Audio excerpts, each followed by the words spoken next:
Hello and welcome to my presentation on masculinity and alexithymia. This is by Patrick Hollingsworth, and I hope you find this interesting. So, to start off, we've got to define some terms, and the reason why we've got to define these terms is that masculinity is quite a subjective thing. A lot of people have differing opinions about what it is, but for the sake of generating the data for this study, we need to have an accurate definition of it. So there's varied definitions depending on many sociocultural factors. Wider culture affects these definitions, subcultures affect these definitions, and generational differences add a further layer of complexity to these differences. For example, if you ask an oil worker in Texas what he thinks masculinity is, it's going to be quite different from if you ask somebody in Australia who's living on the beach surfing what they think masculinity is, or if you ask somebody who's working in London producing musicals what they think masculinity is. There's not a consistent, correct definition of it. There's just definitions of it. So what we're looking at here is traditional constructs of masculinity from a Western perspective. Participants in this study that have differing constructs of masculinity will not be excluded as long as they meet the research criteria of identifying as male and being British. In addition to this, we also need to identify what alexithymia is. So alexithymia is a subclinical difficulty in identifying and expressing one's own emotions. Alexithymia not only influences the understanding of these emotions, but the difficulty expressing them also impacts on social attachment and interpersonal relations and can make them be quite strained, can make emotionally difficult circumstances. For example, if somebody's attending a funeral and trying to relate to people there, it can make circumstances like that quite difficult for people. Alexithymia is a dimensional personality trait rather than a disorder, according to the DSM-5. So it's on a spectrum, and you can be all the way at one end or all the way at the other. And only if you're at the alexithymic end do you gain the definition of having that subclinical trait. This trait is known to impair the efficacy of some talking therapies, but we'll go into a bit more detail on that later.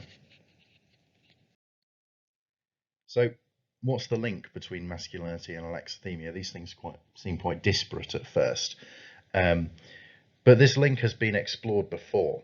The link was identified in 2003 by Levant, and it led to the development of the term normative male alexithymia, which is the commonly found version of it.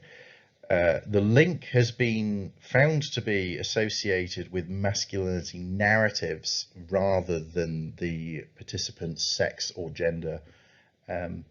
This is mainly that if they identify as something other than a man, but they have a very sort of traditional idea of what a man is, they're still more likely to have alexithymia than people who don't have those narratives. And if somebody does identify as a man but doesn't have these traditional narratives around masculinity, they're proportionately less likely to have alexithymia, and vice versa, and in any of those combos really.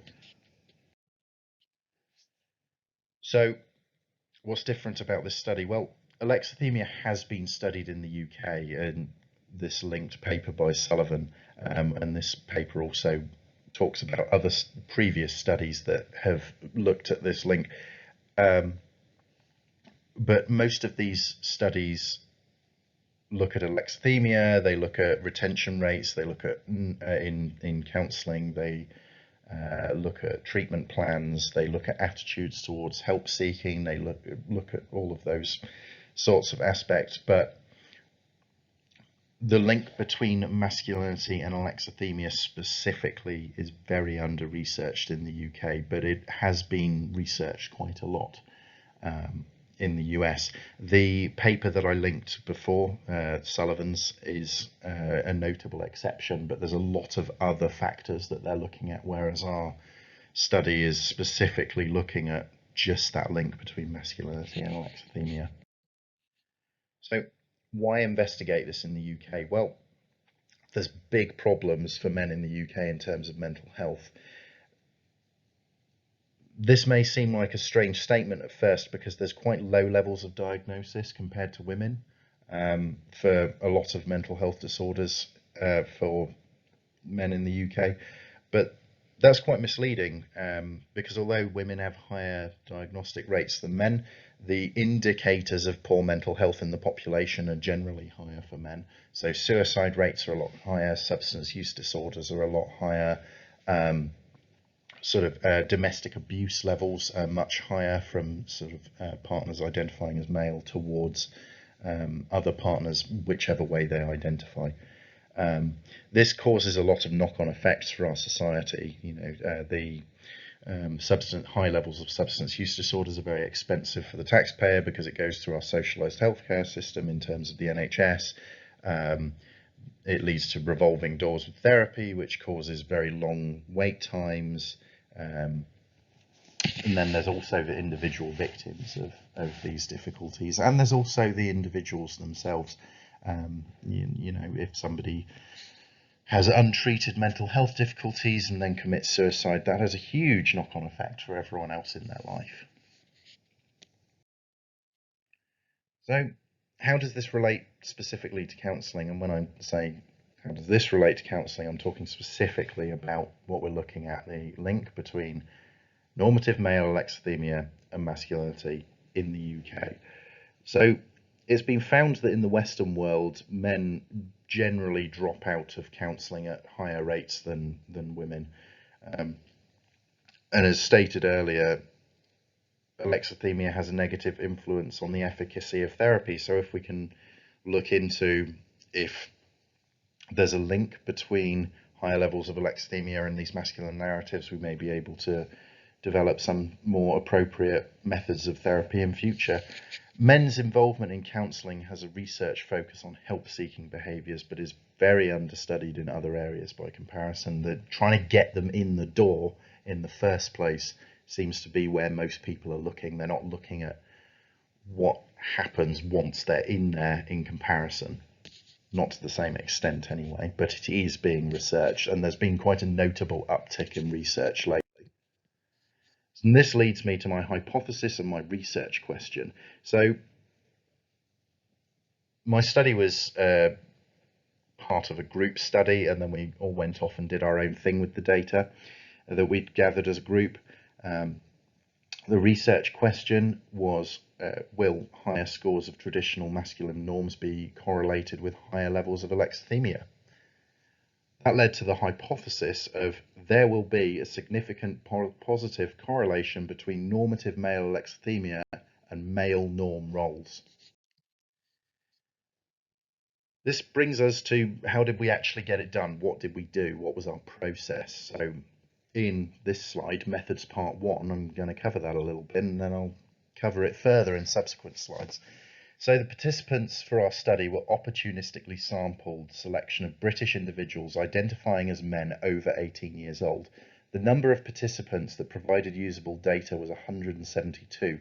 This was far higher than we initially planned. We initially planned for 100 participants.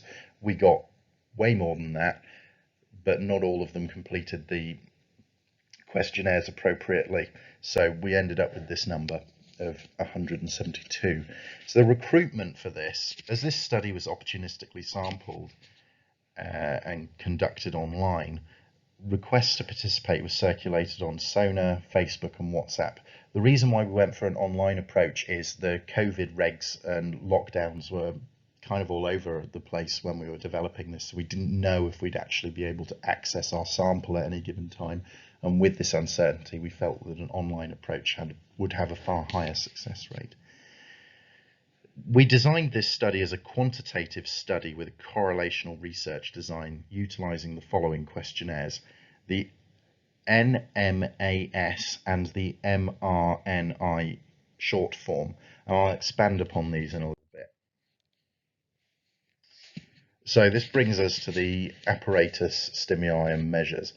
So the apparatus here was, we used a program called Qualtrics, which is a questionnaire hosting site. And we used, we used that for all of our data gathering. So it had all of our questionnaires on it, had all of our information sheets, and we just sent people a link to this. So our measures were a short demographics questionnaire to gain that data, and also as a bit of a gatekeeping thing, so we could make sure our participants identified as male and British, because that was included in this demographics questionnaire. Our next measure as a group was the normative male alexithymia scale, measurement of gender-linked syndrome, which is the NMAS measurement developed by Levant, and this operates on a Likert scale questionnaire. We also used the male role norms inventory short form, which is the other questionnaire, and was also developed by Levant. We sought his permission to use both of these, and he gave us the go-ahead. Another questionnaire was included in the study, but it wasn't utilised by me. Other people in the group may have used it, but I'm just listing it here because it was presented to our participants, and that was the Attitudes Towards Seeking Mental Health Services scale by Mackenzie. So the procedure for this, what did I do? If you want to do this experiment and repeat it, here's what you need to do. You send the participants a link. The participants then open the link. They're greeted with an info sheet containing crucial info on the study, which is followed by a consent form and instructions/ethics information. This part isn't interactive. The next part, however, is. This was the demographic questionnaire to ensure that the participants meet inclusion criteria, and we also gain additional data for our group to use. I didn't use the demographics data for this in terms of age and stuff like that, because I was mostly interested in only the exclusion criteria of identifying as male and British. Following on from this, we had the previously mentioned questionnaires. The participants would go through these questionnaires, and after that there'd then be some there'd then be a form for them to complete their contact details in case we needed to get hold of them. Our contact details were also included at multiple points, so that they could contact us if they had any concerns for further signposting. And then there was a debrief sheet that lined up with the intro sheet, so they knew that we weren't actually testing for something else. We were testing the thing that we initially told them that we were testing. In terms of ethics, the design of the study and included literature and successful completion and authorization of an ethics proposal presented to the board ensured consistent ethics for this study. This brings us to our findings. So what did we actually find? Well, here we have the mean score for alexithymia, and that is I've shortened it to the NMA score. And then we have on the other point, we've got the MRNI mean score, and that is the overall score for how closely somebody believes in these, how strongly somebody believes in these narratives of masculinity. And that we found that was moderately positively correlated with our alexithymia score. We also found that notions of emotional toughness as a sort of prerequisite to being a man, that kind of idea, that was moderately associated. The one that we found that was very heavily positively correlated was restrictive emotionality score, and that's actually quite key, and I'll go on to explain that in a little bit. So what are the implications of these results? In the context of this masculinity scale, toughness, as I said, refers to emotional toughness, and the implication in other studies that have looked at this is that those that feel that they can handle negative emotions may be doing this to compensate for the internal confusion caused by alexithymia. Levant goes into this in one of his papers that I've linked here. Restrictive emotionality being so positively correlated was something that I was quite pleased to see, because it's restrictive emotionality is not only a factor associated with traditional Western masculinity, but it's also a factor in alexithymia in general. If you're measuring alexithymia, you often find restrictive emotionality. So to find it also in the masculinity scale and it be correlated in both things sort of narrows down what we're looking at a bit and adds a bit of clarity, I think. So with that in mind, what are the implications for counselling? Although men and women are sort of shown across the board to experience similar success rates in therapy, that's once they're in there and once they stay in there. Discontinuation of therapy by men is a recurring problem. Hopefully, with this information and with greater research into this area, retention rates for men in therapy could be improved with a change of approach. Attitudes towards therapy and help-seeking behaviour weren't the focus of this study, but there's a lot of research in that area already. Something that I found quite noteworthy was experiential avoidance of emotional processing is also noted as a key part of alexithymia and is linked with narratives of toughness and leads to restrictive emotionality in other contexts. So again, in other areas of research, such as this linked study, we're finding these three things of toughness, alexithymia, restrictive emotionality, as all being associated on a regular basis, not sort of dependent on where you're looking in particular. So now that we've generated this data and we've looked at it and we've drawn some conclusion, what's the next step? So further studies are proposed for improving men's mental health care for society at large. So long-term improvement study would be helpful ways to sort of track men's progress in therapy over time. I'm also quite interested in performing an investigation into changes in practice stemming from findings in male alexithymia studies. So hopefully, if there's more research into this, we could look at the effect that research has over time, and hopefully that might lead to a change in this sort of dropout revolving door effect. Another proposed study to sort of bounce off this one is that, as I said much earlier in the presentation, it doesn't really matter how somebody identifies in terms of whether they believe that they have aspects of being a man or not. It's their notions of what they think a man is that seems to lead to this greater correlation with alexithymia. So another study where we don't have an exclusion criteria as whether people identify as a man or not would potentially be useful in future. Thanks for listening, folks, and I'd like to put a special thanks out to Sam, Paul, Samir, Adam and Garda.